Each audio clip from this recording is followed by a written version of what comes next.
2025년이 어느새 10개월하고도 절반이 흘러서 이제 한 달 반밖에는 남지 않았습니다. 올해의 우리 교회의 표가 무엇인지 알고 계신 분 있나요? 예, 감사함을 넘치게 하라. 표라는 게 있었나? 라는 분도 계시죠. 우리 주보를 보시면은 주보의 제일 앞부분에 이렇게 딱 나와 있죠. 감사함을 넘치게 하라. 이거 아시나요? 아시죠? 예, 감사함을 넘치게 하라. 이거 왜 써놨을까? 눈여겨 보신 분들도 계시고 그냥 지나시는 분들도 계시죠. 관심이 있는 분들은요, 거기 있는 글자들도 다 살펴보죠. 스펠링 틀린 것도 찾아보는데 다행히 스펠링 틀린 건 없네요. 주제 선구가 오늘 본문 말씀인 골로새서 2장 6절 7절 말씀입니다.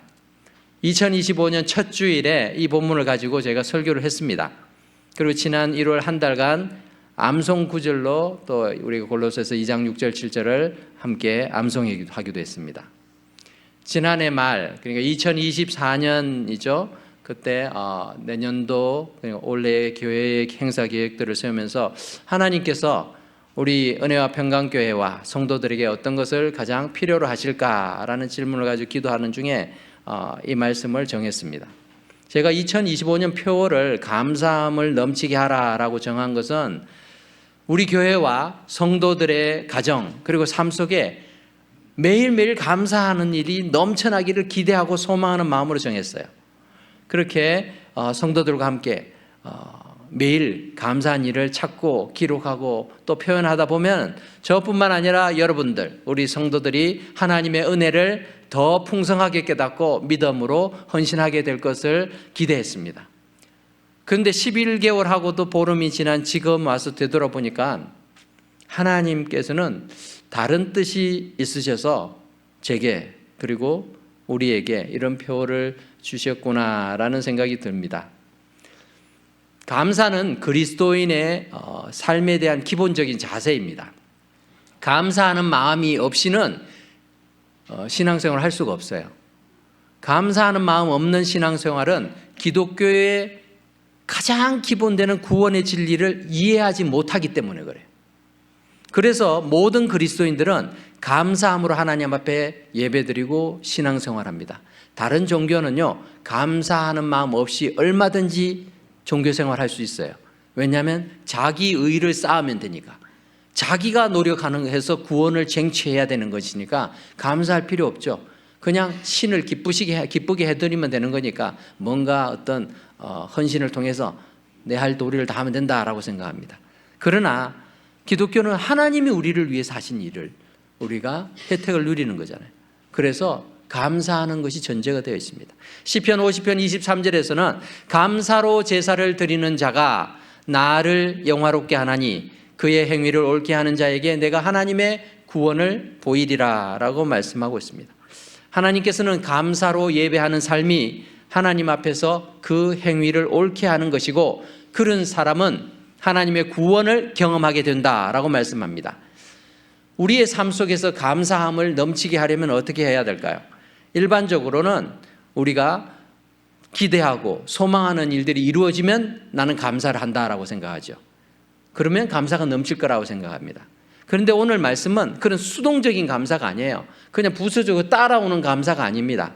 능동적이고 적극적인 감사로 우리의 삶을 채워가라라고 명령하고 있습니다. 즉 감사하는 일이 생겼으니까 감사를 넘치게 하는 게 아니라 이미 하나님께서 예수 그리스도를 통해서 우리에게 이루어 주신 그 사실을 기반으로 해서 현재의 형편, 사정에 상관없이 감사함을 넘치게 하라는 것이죠. 믿음의 사람들과 하나님을 모르는 사람들의 감사를 채우는 방법은 전혀 다릅니다. 오늘 말씀을 중심으로 예수 그리스도를 주님으로 영접한 그리스도인으로서 진정한 감사를 채워가는 인생이 되기 위해서는 어떤 것이 필요할까? 우리가 세 가지 중요한 조건과 방법을 다시 한번 되새겨보는 시간이 되기를 바랍니다.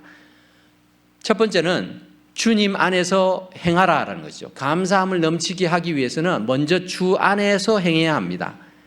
진정한 감사 그리고 의미 있는 감사로 채워지는 삶을 살기 위해서는 주님과 함께하는 삶을 살아갈 때 가능합니다. 주님이 없는 삶은 모든 가치와 의미를 이 땅에만 두고 있습니다. 이 세상에서 이 생에만 두고 있기 때문에 영원한 가치라는 것을 꿈꾸지 못해요. 아니 누리지도 못합니다. 그러니 그 감사는 아주 제한적이죠. 여러분 한번 생각해 보세요. 사형 집행을 며칠 앞둔 사형수에게 좋은 옷을 입혀 최고급 옷을 입혀주고 또 각종 보석과 금팔찌를 채워주면서 야 마음껏 즐기라 라고 하면은 그게 감사할 일일까요? 약 올리는 거죠. 그죠? 내일 모레 죽을지도 모르는데 그거 뭐 하겠어요? 금덩어리를 뭐 트럭으로 갖다 주면 무슨 의미가 있겠어요? 감사할 일이 아니죠. 이 땅에만 이렇게 목적을 두고 있으니까 그게 제한적이라는 거죠. 지옥에 갈 사람이 이 세상에서 아무리 부귀 영화 권세를 누리고 한들 그게 어찌 영원한 감사가 되겠어요? 세상에 그런데도 그게 최고의 가치라고 생각하는 사람들이 많죠. 이 땅만 보고 있는 인생은 그렇습니다. 하지만 예수 그리스도를 주님으로 영접한 사람들은 하나님의 자녀의 신분을 부여받았기 때문에 비록 이 땅에서 힘들고 심지어는 절망적인 상황이 있을지라도 소망을 가질 수 있죠. 그렇게 되기 위해서는 주님 안에서 행하는 삶, 즉 주님과 함께하는 시간이 필요하다는 것입니다. 예수님을 구주로 믿는다고 고백하고서는 예수님을 저 멀리 출장 보내고 잊어버린 채 살아가는 모습으로는 주님이 함께하는 은혜와 기쁨을 맛볼 수 없습니다. 우리가 한 주간 한번 돌아보십시오. 여러분은 일주일간 열심히 바쁘게 사신 줄 알아요. 가정에서든 일터에서든.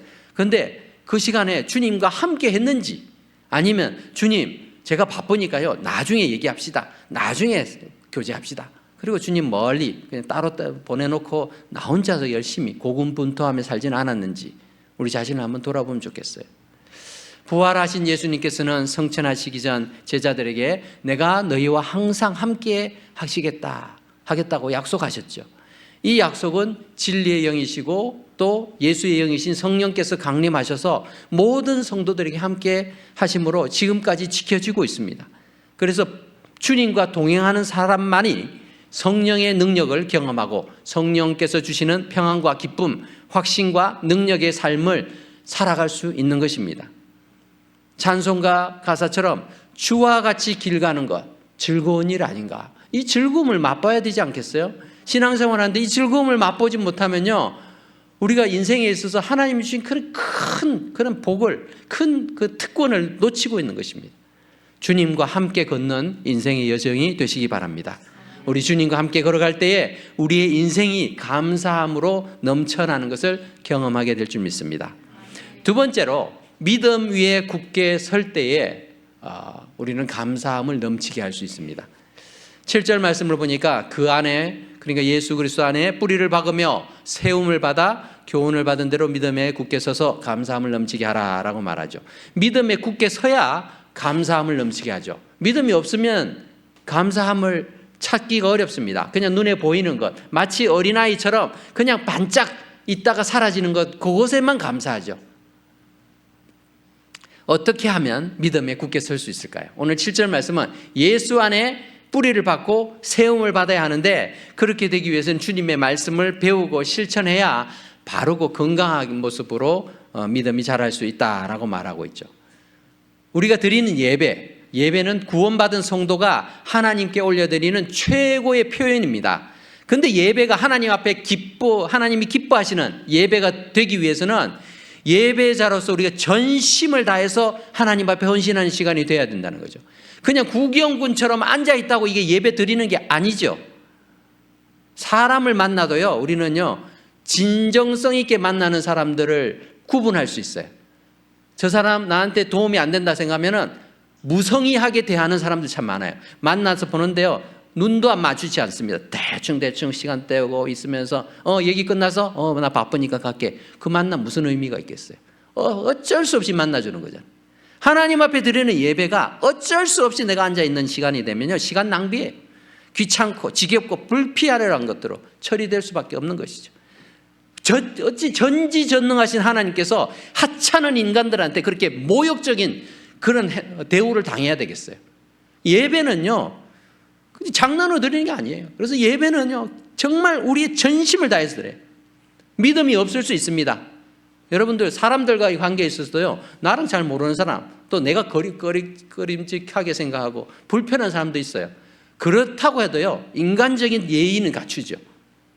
인간적 예의 없이 그렇게 대하지는 않아요. 적어도 그건 자기 자신의 그런 인품, 인성의 문제이기 때문에 그렇습니다.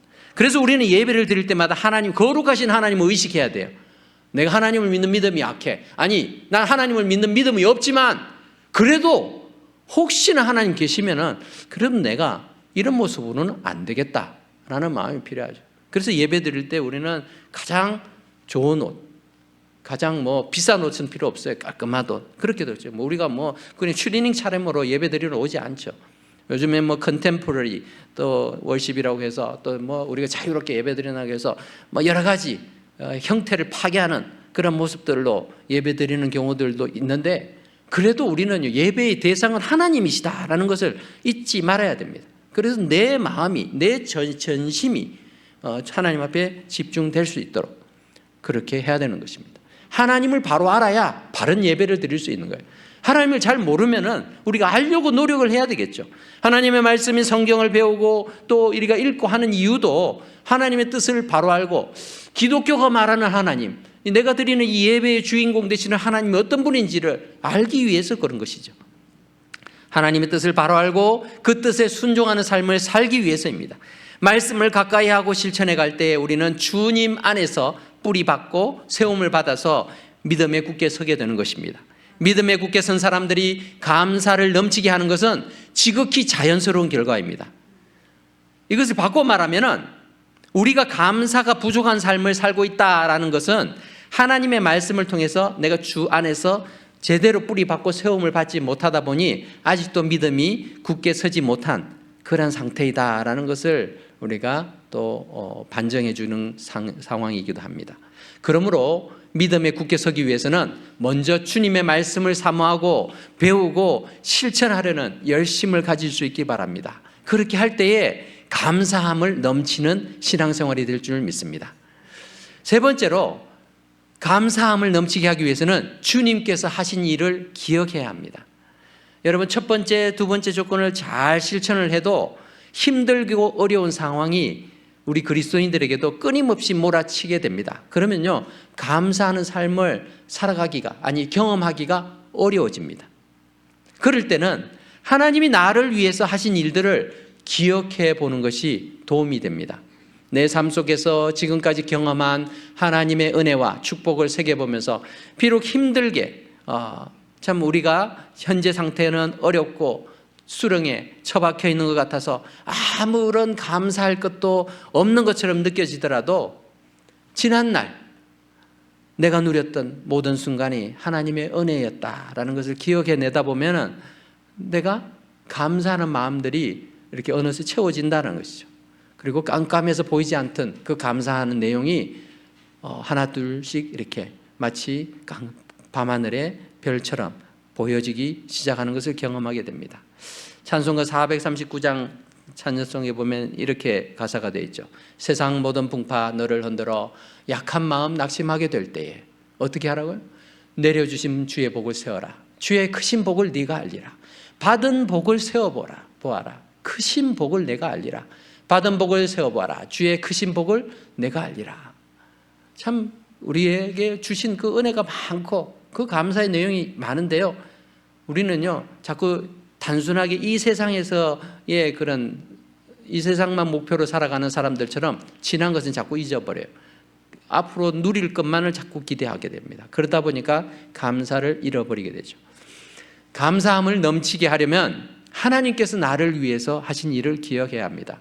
단순히 과거의 내 삶의 고통스러운 순간, 고난과 역경을 극복하게 했던 그 사건만을 기억하라는 것이 아닙니다.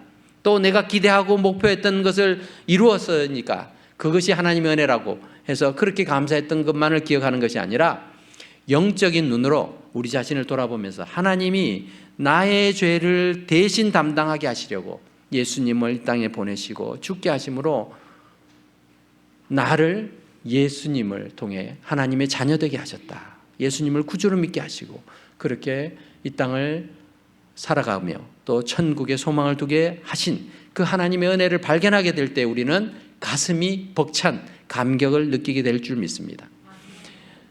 노예 상인이었던 존 뉴턴이라는 사람은 예수님을 믿고 거듭나서 새로운 삶을 살게 되면서 지은 찬송가가 있죠. 우리들 역시 주님의 은혜를 기억할 때에 같은 고백의 찬송을 하나님 앞에 올려드리게 될 줄 믿습니다. 우리 305장 찬송 우리 같이 한번 불러볼까요? 나 같은 죄인 살리신 그 은혜 놀라워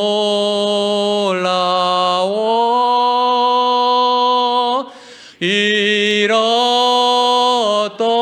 생명 찾았고 광명을 얻었네. 영어로 한번 부르겠습니다. Amazing, amazing grace, how sweet the sound that saved a wretch like me. I once was lost, but now am found. Was blind, but now I see. 아멘. 노예 상인으로 살던 존 뉴턴은 그때가 가장 돈이 많았고 가장 자기가 하고 싶은 걸 많이 할 수 있었는지도 모릅니다. 그런데 예수님을 믿고 그 죄악된 삶을 청산하고 목회자가 된 뒤에 오히려 나는 광명을 찾았다, 잃어버린 생명을 찾았다 라고 고백하며 이 찬양을 지었죠. 우리의 삶도 마찬가지입니다. 주님을 통해서 우리가 얼마나 큰 은혜를 누리게 됐는지를 세어보면 아무리 어려운 순간에도 우리가 일어설 수 있게 되죠.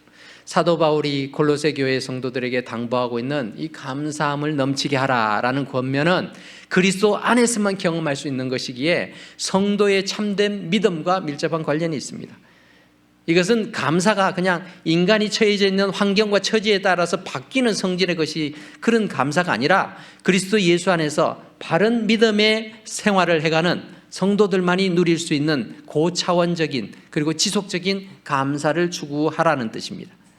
사실 목사의 입장에서 2025년도는 제가 목표한 것을 아무것도 이루어지지 못한 그런 한 해처럼 생각되었습니다. 교회가 더 부흥하고 성장하기를 바랬지만 주일날 예배에 참석하는 교인의 수는 점점 줄어서 우리 두 교회가 통합한 뒤에 새로운 가정들이 많이 왔을 때에 비해서 거의 절반으로 줄었어요. 주일학교 부흥을 기대했지만 그나마 어린 자녀들이 있던 가정마저도 미국 서부로 이사를 가버렸고, 주일학교 활성화를 위해서 또 여러 다른 단체의 도움을 받아서 미술교실을 또 해보고 또 부모들을 위한 자녀 양육 세미나 등도 개최했지만 아무런 열매가 없는 것처럼 느껴졌습니다. 주중 성경 공부를 하려고 해도 참여하는 사람도 없고, 수요 기도에 참여하기 어려서 금요 기도회로 옮겨보기도 하고, 그래도 참석하는 사람들이 많지 않으니 한 달에 한 번으로 금요 찬양 예배로 함께 모려해도 참석하는 사람의 숫자는 손가락으로 꼽을 정도입니다. 감사를 강조했지만 교인들을 신방하다 보면 감사보다는 불만이 많고, 목사로서도 그 문제를 해결해 줄 수 있는 그런 능력이 없다라는 것을 경험할 때가 대부분이었습니다. 나중에는 자격 없는 사람이 목회자로 있어서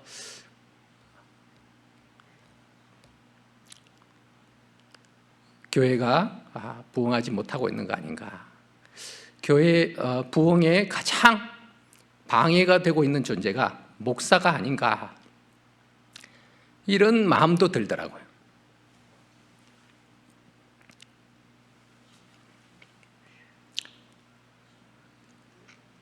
그러면 어떻게 하겠습니까?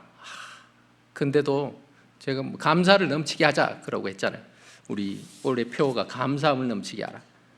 여러분들에게 그래도 말로만 하는 목사가 안 되려고 감사 노트를 매일 쓰고 있어요. 쓰면서 어떨 때는요, 이게 며칠 그냥 금방 지나가더라고요. 그래서 밀린 걸 또 찾아가 생각해서 쓰고 이렇게 하면서 억지로라도 의무감으로도 감사를 찾아야 되겠다.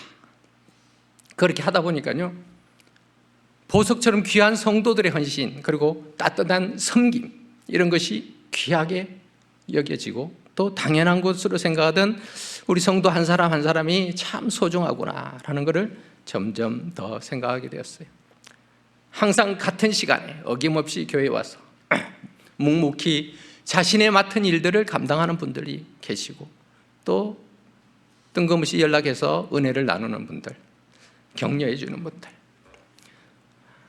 예배당이나 이렇게 건물 곳곳에서 이렇게 떨어진 쓰레기 아무도 눈치채지 않게 슬그머니 주워서 처리하는 모습들을 이렇게 보면서 참 귀하다. 주방에서나 또 친교실에서 묵묵히 식사 준비를 돕는 분들도 있고, 당번이 아닌데도 말없이 설거지하고 정리를 돕는 손길들, 교인들이 떠난 다음에도 또 교회를 한 번 더 살피고 또 주중에 또 살피고 뒷정리하는 분들, 심지어는 거창하게 존재감을 드러내지는 않아도 언제나 같은 자리에 지켜주면서 그 자리를 지키면서 예배드리는 분들, 이런 모든 분들이 참 귀하다라는 것을 이제 점점 더 크게 느꼈어요.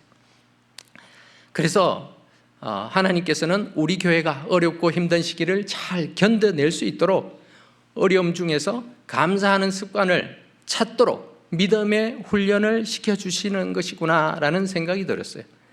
이래서 하나님께서는 감사함이 넘치게 하라라는 표어를 올 한 해에 우리 교회, 아니 제게 주셨구나라는 생각이 들었습니다.